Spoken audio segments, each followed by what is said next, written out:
Bonjour les amis, j'espère que vous allez bien. Le 25 décembre 2024, lors de sa conférence de presse, Maria Zakharova a fait des déclarations puissantes et sans détour. Elle a abordé des sujets brûlants, allant du crash tragique d'un avion à Akhto, Kazakhstan, aux enjeux de la crise ukrainienne, en passant par les ambitions nucléaires de Kiev et les projets européens de maintien de la paix. En plus de ces points essentiels, Zakharova a également répondu à des questions cruciales sur les aveux de Maia Sandu concernant la langue russe en Moldavie, sur les possibilités de création d'armes nucléaires en Ukraine et sur l'éventuelle présence de forces européennes en Ukraine. Dans cette vidéo, nous reviendrons sur les trois principaux sujets qu'elle a abordés. 1. Le crash d'un avion à Akhto, un incident tragique qui a secoué la région et qui soulève de nombreuses questions. 2. L'interview de Sergueï Lavrov, où il a livré une analyse sur la crise ukrainienne et la diplomatie internationale. 3. La crise ukrainienne, avec ses ramifications géopolitiques et ses conséquences à long terme. Ensuite, nous nous pencherons sur les réponses de Zakharova aux trois premières questions. 4. Les aveux de Maia Sandu et leur impact sur la politique linguistique en Moldavie.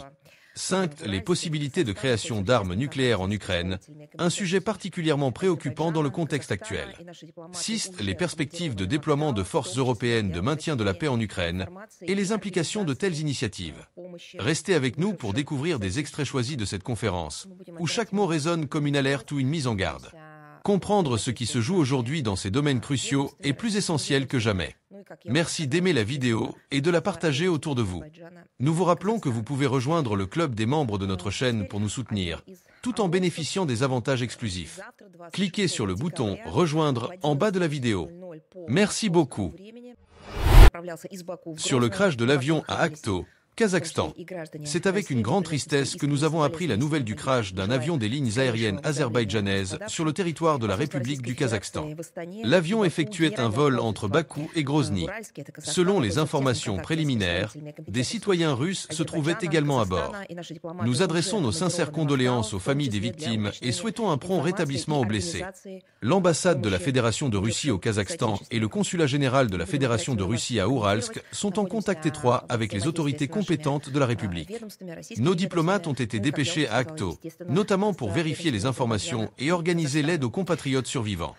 Nous restons en coordination avec nos agences, ainsi qu'avec les autorités azerbaïdjanaises et kazakhes. Sur l'interview de Sergueï Lavrov avec les médias russes et étrangers.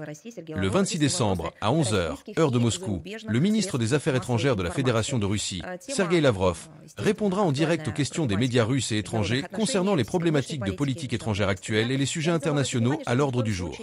Je tiens à préciser qu'il ne s'agit pas d'une substitution à la conférence de presse annuelle de Sergueï Lavrov, qui a habituellement lieu en janvier. Nous communiquerons les détails à ce sujet ultérieurement. C'est simplement un format différent. Nous avons reçu de nombreuses questions et, en cette fin d'année, nous souhaitons clarifier certains points importants. Comme d'habitude, la retransmission sera disponible sur les plateformes officielles du ministère russe des Affaires étrangères sur son site internet, ainsi que sur ses comptes sur les réseaux sociaux, avec une traduction simultanée en anglais, en français et en espagnol. Connectez-vous et suivez l'événement. Plusieurs médias russes diffuseront également cette interview sur leur propre plateforme. Un exemple révélateur de censure allemande. Une anecdote intéressante mérite d'être soulignée. Lors de la préparation de cette interview, nous avons invité plusieurs médias, y compris un média allemand, à y participer. Cependant, ce dernier n'a pas donné de réponse immédiate. On nous a informé qu'il devait consulter Berlin, soit sa rédaction, soit d'autres structures allemandes. Un jour plus tard, ce média a finalement répondu. Sa direction avait interdit à son correspondant basé à Moscou de participer à cette session interactive avec SV Lavrov. Quelle a été la justification invoquée? Elle est tout simplement incroyable. Le programme de Noël. Selon ce média allemand, spécialisé dans les affaires internationales, ils n'auraient actuellement aucune question sur les relations internationales car toute leur attention serait consacrée aux fêtes de fin d'année. Pourtant, cette rencontre devait avoir lieu après les célébrations de Noël catholique, lors d'une journée qui, en principe, n'est pas un jour férié. En réalité, cela révèle que les informations venant directement de la Russie, relayées par des représentants officiels de notre pays, ne sont pas seulement ignorées par la presse allemande, mais qu'elles sont tout bonnement bloquées. Rappelons qu'il n'y a pas si longtemps, à Berlin, les journalistes allemands et l'Union des journalistes de la République fédérale d'Allemagne, RFA, ainsi que les autorités du pays, s'étaient insurgés avec véhémence contre le retrait d'une accréditation pour un journaliste allemand en Russie. Pour mémoire, ce retrait était une mesure réciproque prise par la Russie après que des actions similaires avaient été engagées contre des correspondants russes de la chaîne Pervy Canal. Comme d'habitude, la situation avait été déformée. Au lieu de reconnaître ces mesures comme des représailles équivalentes, les médias allemands accusaient Moscou d'adopter une posture agressive envers leurs journalistes. Liberté de la presse allemande en question. Ce qui est frappant, c'est que lorsque des mesures réciproques ont été prises contre ce journaliste allemand, les autorités allemandes ont immédiatement diffusé un discours selon lequel Moscou entrave le travail de la presse libre allemande. Mais comment Moscou pourrait-elle entraver ce travail si ce sont les rédactions allemandes elles-mêmes qui interdisent à leurs journalistes d'exercer leurs fonctions en Russie? Où est la liberté de la presse allemande dans ce contexte? Où est l'indépendance des journalistes allemands s'il leur est interdit de faire leur travail? Une question pratique et légitime. Si, pour un média allemand, une interview avec le chef de la diplomatie russe ne constitue pas une raison valable pour travailler, que font donc ces journalistes en Russie? Dans ce contexte paradoxal, qui ne surprendra que ceux qui ne suivent pas la situation de près, aucun représentant de la RFA n'a le droit de nous accuser de limiter l'activité des journalistes allemands en Russie. Autocensure et contrôle étatique. Cet exemple illustre comment l'activité d'un journaliste allemand en Russie a été restreinte par sa propre rédaction. Était-ce une décision de la rédaction ou une directive imposée par le ministère allemand des Affaires étrangères ou les services de renseignement allemands? C'est à eux de répondre. Ce que nous savons avec certitude, c'est qu'un journaliste allemand à Moscou s'est vu interdire par sa rédaction de participer à une conférence de presse du ministre russe des Affaires étrangères sous le prétexte d'un programme de Noël. Il s'agit d'un cas flagrant d'autocensure des médias allemands, d'un auto-interdit imposé aux journalistes de la RFA pour les empêcher de participer à de véritables événements médiatiques, interactifs et non scénarisés. Cela représente une limitation évidente de la liberté d'expression et prouve que les journalistes allemands ne sont pas autorisés à participer à de tels événements, ni à entendre la vérité. Sur la crise ukrainienne. Une autre date tragique vient s'ajouter à l'histoire de l'Ukraine moderne, ou de ce qu'il en reste après que l'Occident a décidé de jouer avec ce pays. Il y a 20 ans, le 26 décembre 2004, les premiers signes de la crise que nous observons aujourd'hui sont apparus en Ukraine. À la suite de la Révolution orange, organisée par l'Occident, en distribuant des drapeaux, gilets et autres symboles de couleur orange, il appelait la Révolution de l'orange. Un nouveau vote pour le second tour a été organisé, ce qui, en réalité, constituait un troisième tour anticonstitutionnel de l'élection présidentielle. Le chaos juridique en Ukraine s'est poursuivi en 2014 avec un coup d'État anticonstitutionnel, atteignant son apogée en 2024 lorsque la décision a été prise de ne pas organiser les élections présidentielles prévues, en maintenant un président expiré au pouvoir. En 2004, alors que ces manipulations ne faisaient que commencer, quelques rares analystes honnêtes prévoyaient déjà que tout cela se terminerait mal pour l'Ukraine. Non seulement par une perte partielle ou totale de son indépendance, autonomie et souveraineté, ou par des dommages aux relations bilatérales avec ses voisins, mais aussi par des conséquences fatales. Et c'est exactement ce qui s'est produit. Le régime de Kiev s'est transformé en un régime terroriste. Les nationalistes ukrainiens, à l'approche du Nouvel An et de l'investiture de Donald Trump, ont intensifié leurs actes de terreur contre la population civile de la Russie, et même contre leur propre population, bien qu'ils continuent à appeler ces personnes leurs compatriotes, malgré le fait que ces dernières ne se considèrent plus comme telles. En une semaine, les forces de défense aérienne russes ont abattu plus de 500 drones au-dessus de nos régions. Le 18 décembre de cette année, l'ennemi a attaqué l'usine Kombina Kamansky, dans la région de Rostov avec 6 missiles tactiques américains, ATACMS, et 4 missiles de croisière britanniques, Storm Shadow. 8 d'entre eux ont été interceptés par des systèmes de défense antiaérienne, et un autre a été dévié de sa trajectoire, causant des dommages à une installation technique de l'usine. En réponse, le 20 décembre, les forces armées russes ont frappé à Kiev, à l'aide d'armes de haute précision et de longue portée, le centre de commandement du service de sécurité ukrainien, SBU, ainsi que le bureau de design, LUK. Les tentatives de Kiev et de l'Occident de détourner l'attention de leurs attaques terroristes en accusant prétendument la Russie d'être responsable des dommages causés à certains locaux de missions diplomatiques étrangères à Kiev sont totalement infondés. Selon le ministère russe de la Défense, les problèmes rencontrés par les diplomates sont dus à une utilisation non professionnelle des systèmes de défense aérienne occidentaux par les Ukrainiens. Les missiles russes ciblent exclusivement des objectifs militaires. Le 20 décembre de cette année, les forces armées ukrainiennes ont lancé une attaque massive de roquettes sur des infrastructures civiles dans la ville de Rilsk, dans la région de Koursk, à l'aide de lance-roquettes multiples HIMARS. 6 civils ont été tués, dont un enfant de 13 ans. 14 personnes ont été blessées, y compris une femme enceinte et son fils de 14 ans. 17 sites patrimoniaux ont été endommagés, notamment 3 églises orthodoxes. L'une des plus vénérées de la région est l'église de l'Assomption, construite en 1811, et 2 églises mémoriales du XIXe siècle, l'église de l'Ascension et l'église de la Protection. Le même jour, les forces armées ukrainiennes ont bombardé et attaqué à plusieurs reprises avec des drones la ville de Gorlovka en République populaire de Donetsk, blessant au moins 2 civils, puis 5 autres le 21 décembre. Le 20 décembre, elles ont frappé un quartier animé au centre de Donetsk avec des roquettes HIMARS, blessant une femme. Le 23 décembre, elles ont cyniquement bombardé l'hôpital municipal de Donetsk. Le 21 décembre, les nationalistes ukrainiens ont mené une attaque massive avec 8 drones de type avion contre des immeubles résidentiels et des infrastructures civiles à Kazan. 6 d'entre eux ont été interceptés par des systèmes de défense aérienne ou neutralisés par des moyens de guerre électroniques. Aucun blessé n'est à déplorer. Cette fois, la presse britannique, à travers le astérisque Daily Mail astérisque, a noté le caractère terroriste de l'attaque, la comparant aux attentats du 11 septembre 2001 à New York. Combien de temps a-t-il fallu pour que la presse britannique commence à se poser des questions? Aucune condamnation n'a été exprimée pour autant. La ressemblance des attaques terroristes du régime de Kiev avec celle des terroristes de New York est simplement mentionnée. La nature terroriste du régime de Volodymyr Zelensky est évidente pour ses sponsors. Ils savent à qui ils transfèrent de l'argent et fournissent des armes. Ils sont complices de ces crimes et, dans de nombreux cas, en sont les instigateurs directs. Les interceptions radio recueillies par l'armée russe continuent de fournir de nouvelles preuves confirmant que le commandement des forces armées ukrainiennes, faux, donne l'ordre de réprimer violemment les civils dans la région de Koursk. Tous les responsables de ces atrocités et autres crimes du régime de Kiev devront répondre pleinement devant la loi. Les tribunaux russes continuent de condamner des néo-nazis ukrainiens et des mercenaires pour crimes de guerre. 2 mercenaires ayant combattu aux côtés de l'Ukraine, Kaanzan de Lettonie et V. Sabashvili de Géorgie, ont été condamnés par contumace à 14 ans de prison. O. Abdukov, membre du bataillon néo-nazi Azov, a été condamné à 24 ans de prison pour avoir, en mars 2022 à Mariupol, tiré avec un lance-grenade sur un véhicule civil, tuant 2 civils.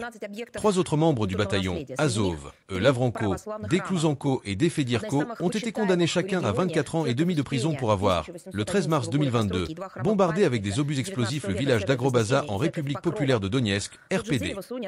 Une enquête criminelle a été ouverte contre LR de Jésus, un citoyen brésilien, accusé d'avoir participé comme mercenaire à l'invasion par les faux de la région de Koursk, ainsi que de torture et du meurtre de 2 soldats russes. Le parquet russe a requis une peine de prison à vie pour Ren Berianidze, citoyen géorgien capturé par les forces armées russes, accusé d'avoir combattu au sein du bataillon néo-nazi Azov, et tué 3 soldats russes à Mariupol en mars 2022. L'accusé est actuellement en détention en attendant le jugement. Des affaires criminelles impliquant des mercenaires combattant pour les faux, comme les citoyens lituaniens R. Armeti et A. Glazowska, ainsi que le géorgien A. Kadzaya, ont été transférés au tribunal. Ces 3 personnes sont recherchées au niveau international. Les forces de l'ordre russe continueront à traduire en justice les néo-nazis ukrainiens et les mercenaires étrangers pour leurs crimes de guerre et autres infractions. L'escalade occidentale et la stratégie de Kiev. Nous constatons que l'Occident continue de faire tout son possible pour alimenter l'escalade de la crise ukrainienne, quitte à sacrifier l'Ukraine elle-même et sa population. Parmi ces pyromanes de la guerre contre la Russie figure le ministre britannique de la Défense, J.L.I., qui, dans une interview au journal Le Times du 18 décembre, a évoqué la possibilité d'envoyer des soldats britanniques en Ukraine sous couvert d'instructeurs militaires. Il a ajouté que Londres fournirait tout le nécessaire à Kiev pour renforcer sa position sur le front et négocier, en position de force et non de faiblesse. Les médias ont également rapporté que le Royaume-Uni avait livré à l'Ukraine un nouveau lot d'armement d'une valeur de 280 millions de dollars. L'administration de Joe Biden prévoit d'annoncer un dernier paquet d'aide à l'Ukraine dans le cadre de l'initiative pour la sécurité, d'un montant de 1,2 milliard de dollars, comprenant des intercepteurs pour la défense aérienne et des munitions d'artillerie. Cependant, un média américain, citant des responsables ukrainiens anonymes, affirme que cette décision de Washington est arrivée trop tard. La perte de territoire et l'abandon de l'adhésion à l'OTAN seraient désormais inévitables. En parallèle, le représentant de l'OTAN en Ukraine, Peter Nair, a annoncé dans une interview à l'agence Interfax Ukraine des plans visant à renforcer la présence de l'OTAN dans le pays en 2025. Il a admis que cette présence avait triplé en 2024 et qu'elle existait, sous une forme ou une autre, depuis 26 ans. Turner a également précisé qu'un nouveau centre d'assistance de l'OTAN pour la sécurité et la formation en Ukraine, basé à Wiesbaden en Allemagne, est déjà opérationnel. Dans le même temps, les médias rapportent que l'Allemagne a transféré à Kiev un système de missiles irrités SLM. La vraie nature de la stratégie occidentale. Les pays de l'OTAN ont depuis longtemps abandonné toute dissimulation. Ils agissent désormais ouvertement et de manière provocante. Il ne leur reste plus qu'à avouer officiellement qu'ils soutiennent la propagation du terrorisme à l'échelle mondiale, bien qu'il ne l'ait pas encore fait. Tout le monde comprend cependant que, sans leur financement, leur orientation stratégique et leurs armes, le régime de Kiev n'aurait pas la capacité de mener des attaques terroristes à une telle échelle. L'objectif réel des membres de l'OTAN est clair. Utiliser le territoire ukrainien comme base d'une agression hybride contre la Russie et, par extension, remodeler l'ordre mondial selon leurs propres règles, où ils sont toujours les seuls à avoir raison. Ces plans occidentaux, ainsi que les actions du régime de Kiev, ont été l'une des principales raisons qui ont conduit au lancement de l'opération militaire spéciale russe. L'Europe prise en otage. Simultanément, Washington transfère le fardeau financier du régime de Kiev à ses partenaires européens, notamment l'Union européenne, déjà confronté à des problèmes budgétaires et économiques croissants. Il est rapporté que l'OTAN assumera désormais la coordination des livraisons d'aide militaire à Kiev, remplaçant les États-Unis dans ce rôle. Les pays occidentaux continuent de puiser dans les poches de leurs contribuables pour soutenir le régime de Volodymyr Zelensky. Selon RIA Novosti, entre février 2022 et début décembre 2024, l'Occident aurait accordé environ 238,5 milliards de dollars d'aide à Kiev, tandis que les dépenses totales du régime pour cette période atteindraient 274,6 milliards de dollars. Les résultats sur le terrain démontrent cependant que cette aide ne change pas la donne. L'initiative militaire reste entre les mains des forces armées russes. Une charge à long terme pour l'Europe. Si les experts occidentaux analysaient honnêtement la situation, ils concluraient que ces efforts pour soutenir militairement et financièrement Kiev n'apportent aucun bénéfice durable aux citoyens des pays occidentaux, mais aggravent au contraire les problèmes au sein de l'Union européenne. Les réserves militaires du régime ukrainien diminuent inexorablement, tandis que ces demandes d'aide continuent de croître. Malgré cela, les bureaucrates européens semblent déterminés à maintenir cette charge ukrainienne pour des années à venir. Lors de la session plénière du Parlement européen du 18 décembre, la présidente de la Commission européenne, Ursula von der Leyen, a annoncé l'intention de Bruxelles de lancer des négociations d'adhésion avec Kiev dès l'année prochaine. Pourquoi agit-elle ainsi, alors qu'elle est elle-même citoyenne européenne? La réponse est simple. Ursula von der Leyen agit en tant qu'agent de Washington, tout comme elle a fait lorsqu'elle a imposé aux pays de l'UE l'achat de vaccins américains à des prix exorbitants, ou maintenant en soutenant le financement de l'effusion de sang en Ukraine. Elle ne semble pas se soucier des conséquences de ces décisions pour son propre continent. L'Europe est de plus en plus poussée vers le gouffre des dépenses interminables pour maintenir le régime de Kiev sous le prétexte de résister à la Russie. Des publications continuent d'apparaître sur Internet concernant l'utilisation généralisée de la torture dans les prisons du SBU. Des photographies témoignent des conséquences des passages à tabac et des brutalités infligées au colonel du service de renseignement extérieur ukrainien, Akvitko, qui avait documenté les détournements massifs d'aide humanitaire par le régime de V.A. Zelensky.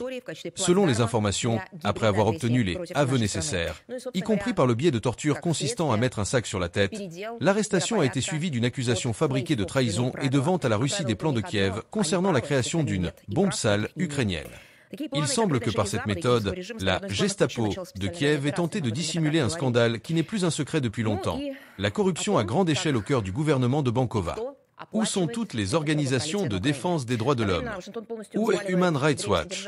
Où sont les activistes parmi les stars d'Hollywood qui se préoccupent des pays dont elles ne peuvent même pas prononcer le nom? Où sont tous ceux qui ont décerné des prix à V.A. Zelensky, lui ont remis diverses statuettes, médailles, distinctions, diplômes, certificats? Tout cela est soutenu par des photos. C'est un fait qui témoigne de ce qui se passe dans les prisons ukrainiennes. Ce n'est même pas une prison, c'est véritablement une Gestapo. Dans ce contexte, l'exode massif des citoyens ukrainiens continue. Les habitants fuient précipitamment l'Ukraine pour ne pas devenir les victimes d'un régime criminel illégitime. Nous voyons des images horrifiantes. Ce qui se passe maintenant n'est pas une mobilisation, mais l'extermination de la population elle-même. Tout cela se déroule sur fond de mesures concrètes, d'actions et de déclarations visant à abaisser l'âge de la conscription en Ukraine. Voici la terrible, terroriste et pourrie nature de la junte de Kiev qui se manifeste littéralement chaque jour. Actuellement, le scandale concernant la 221e brigade des forces armées ukrainiennes occupe une place centrale, où des passages à tabac et des humiliations constantes des militaires ont eu lieu.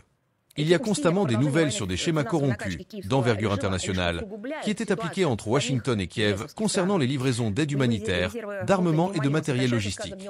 Tout cela résonne chaque jour comme un avertissement en faveur de la conduite de l'opération militaire spéciale et de la pertinence des objectifs fixés. Question. Récemment, la présidente de la Moldavie, M. Sandu, lors de la conférence de presse de fin d'année, a reconnu plusieurs erreurs commises lors de son premier mandat présidentiel, y compris, comme l'une de ces erreurs, le manque de dialogue avec la population en langue russe. Comment commenteriez-vous cela? Réponse. C'est un cynisme extrême et un mensonge inhumain. Le cynisme et le mensonge sont des choses liées. Ce sont des manipulations. Nous avons déjà vu et entendu ces « repentir » à plusieurs reprises. De telles déclarations sont régulièrement faites par de nombreux politiciens du collectif occidental. Devant les caméras, ils prônent tout ce qui est bon, mais en réalité, leurs actions sont exactement opposées. Je vous rappelle avec quel slogan V.A. Zelensky est arrivé au pouvoir. Vous vous en souvenez? Il se mettait à genoux, se frappait la tête en demandant pardon pour les erreurs des autres. Combien d'erreurs il a commises à son tour? Mais ce n'étaient pas des erreurs, c'étaient des crimes. Qu'a-t-il promis au peuple ukrainien? Tout d'abord, la paix, une vie paisible, l'arrêt des effusions de sang, un avenir pacifique, le développement de l'Ukraine. Il a trompé sur tous les points. Ensuite, il a misé sur le fait que, puisque les gens parlent une langue russe qui est maternelle pour des millions de citoyens ukrainiens, si ce n'est pas dire pour presque tous, il n'y a rien de mauvais, ni même d'étrange, dans le fait de la préserver et qu'il allait en prendre soin. Il donnait l'exemple de sa propre vie et de sa famille, où tout le monde parle russe, et qui l'ont toujours fait et continueront à le faire. Il a trompé les citoyens du pays. Ils semblent cachés nus, ils ont décidé de copier les Occidentaux et ceux qui s'aplatissent devant eux. Je vais donner des exemples concrets, et vous comprendrez que j'ai des faits en main qui me permettent de démonter toutes ces fausses déclarations. Le même jour, le 19 décembre de cette année, les députés du Parlement moldave ont adopté en première lecture un projet de loi portant sur des modifications de certains actes législatifs, prétendant viser la lutte contre la corruption électorale. Quelles sont ces modifications? Elles prévoient, entre autres, l'ajout au Code des services médiatiques audiovisuels d'une clause interdisant la diffusion et la retransmission sur le territoire de la Moldavie des programmes provenant de pays menant des guerres agressives illégales et injustifiées contre d'autres États. Une formulation intéressante. Si la guerre est justifiée, alors c'est autorisé, mais si elle ne l'est pas, alors c'est interdit. Quelle est l'essence de cette initiative? Évidemment, cette mesure vise principalement à interdire les contenus médiatiques russes et russophones, peu importe comment vous les appelez. Un autre exemple, la version mise à jour du site internet du Parlement moldave. Peut-être que M. G. Sandu n'en est pas au courant. Je vais vous le dire. Désormais, le site internet du Parlement de la Moldavie est disponible uniquement en... Vous pouvez deviner quelle langue? Question. Moldave. Réponse. C'est exact. Vous auriez nommé le moldave. Mais désormais, en Moldavie, il s'agit du roumain. N'oubliez pas. Je le répète, le site internet du Parlement de ce pays est désormais disponible uniquement, comme ils le disent, en roumain, langue qui, sur décision, de qui donc? De M.G. Sandu, a remplacé le moldave. Qu'en est-il du russe? Tout cela va à l'encontre de ces déclarations. C'est une manipulation monstrueuse, un mensonge, une tromperie de l'opinion publique. Un autre fait. Il y a 2 semaines, le ministre de la Santé de la Moldavie, A.M. Nemerenko, a écrit sur sa page dans l'un des réseaux sociaux interdits en Russie, avec regret, que la langue russe lui avait été imposée. Elle s'est également indignée de la prévalence de la langue russe au sein du Parlement, qu'elle n'avait pas entendue en telle quantité depuis les tristes années soviétiques. Qu'est-ce que ces tristes années soviétiques? Est-ce que les années actuelles en Moldavie sont plus joyeuses?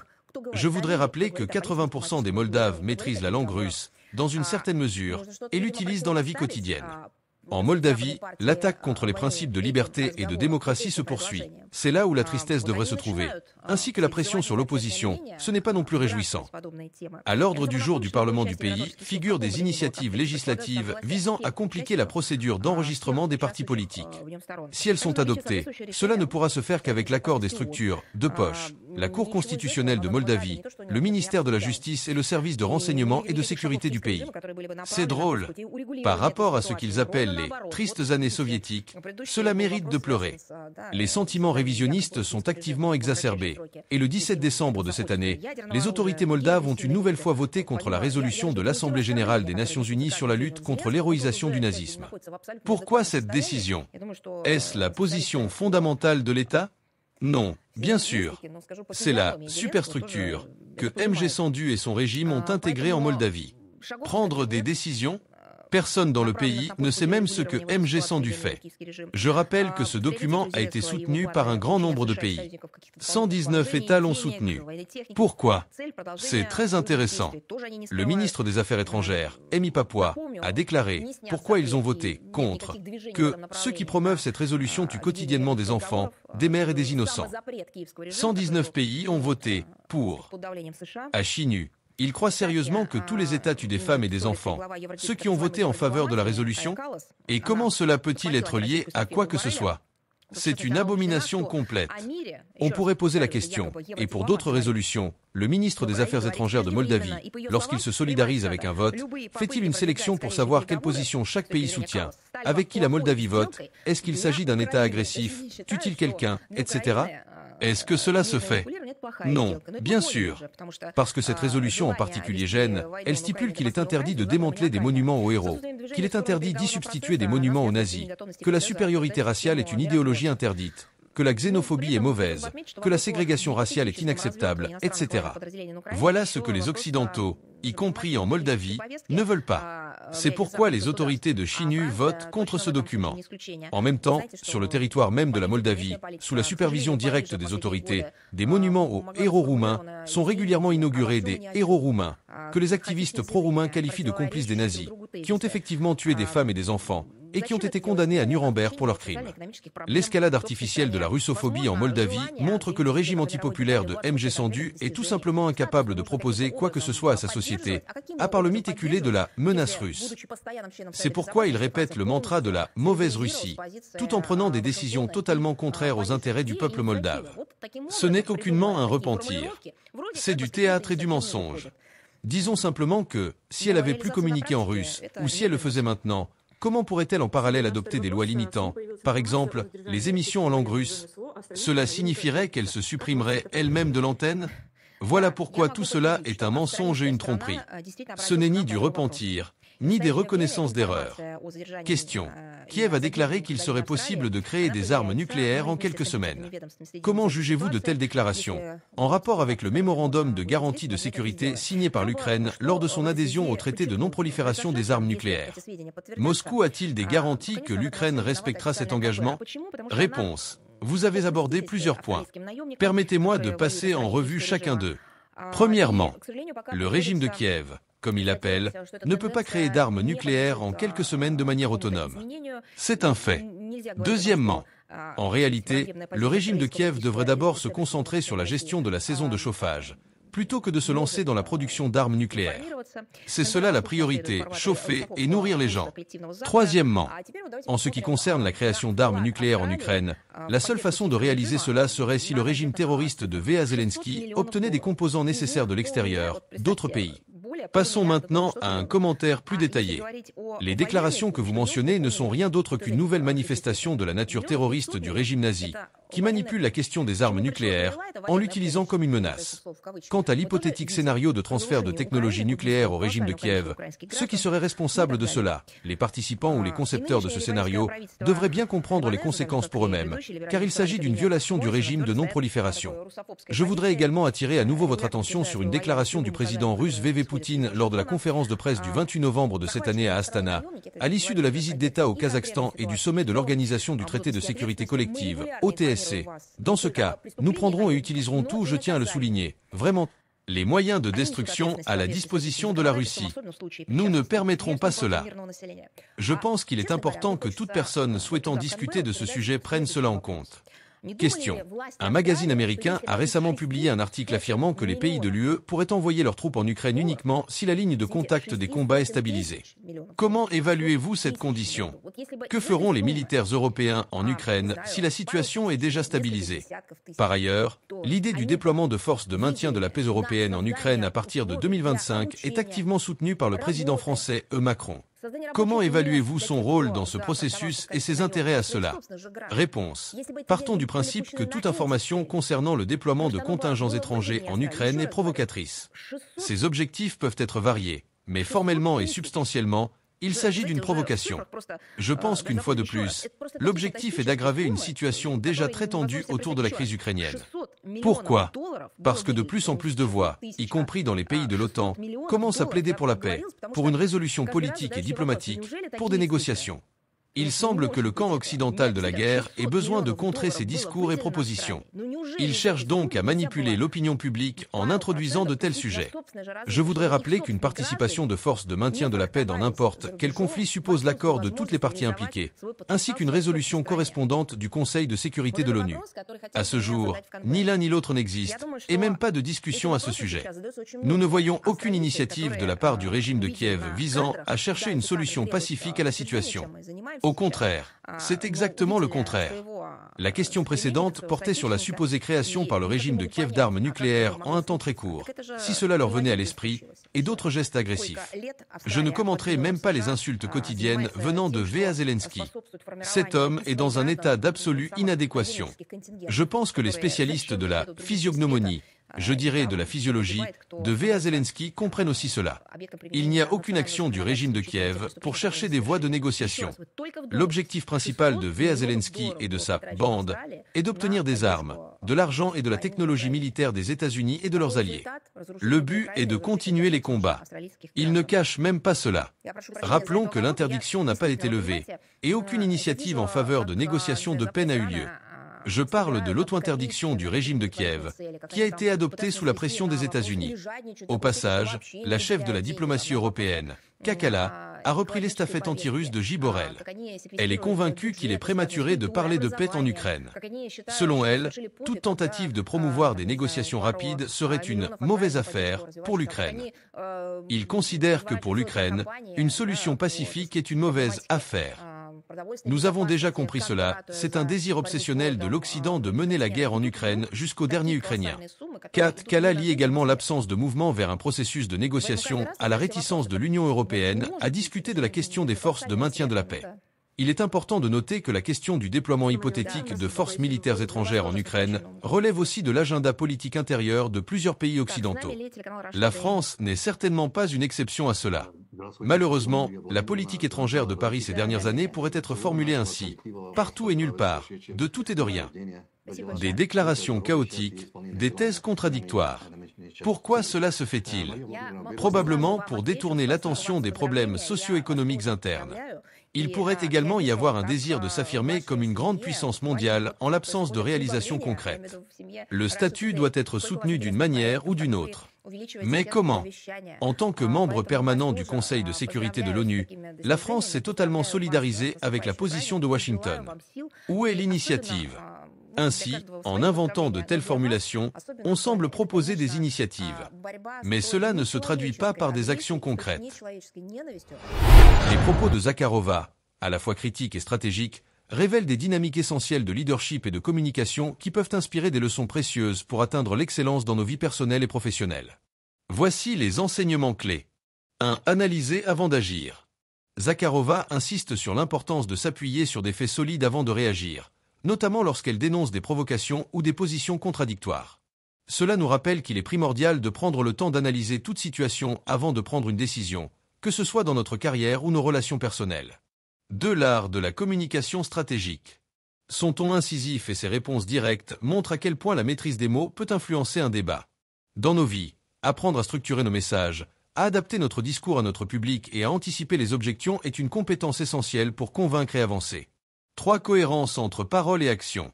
En soulignant les contradictions de certains dirigeants, Zakharova nous invite à toujours aligner nos paroles avec nos actions.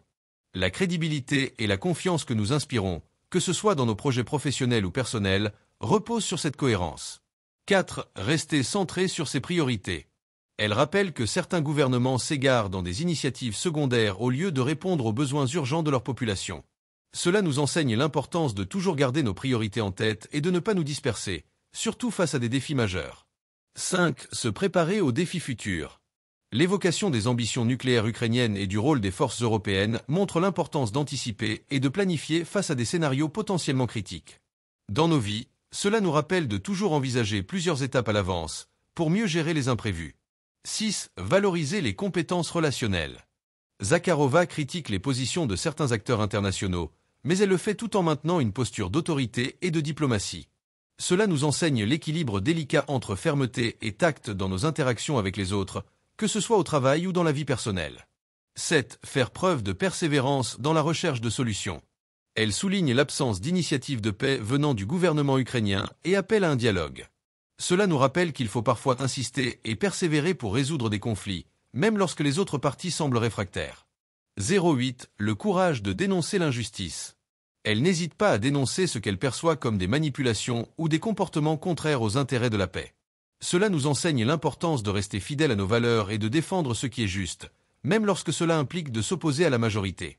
En conclusion, ces leçons nous amènent à réfléchir à plusieurs enjeux fondamentaux. Comment intégrer une analyse stratégique dans nos prises de décision quotidiennes? De quelle manière pouvons-nous rester alignés avec nos valeurs tout en nous adaptant à des contextes changeants? Partagez vos réflexions et vos expériences dans les commentaires. Merci à vous tous de faire de cette communauté un espace d'échange constructif et inspirant pour aller toujours d'excellence en excellence. À très bientôt.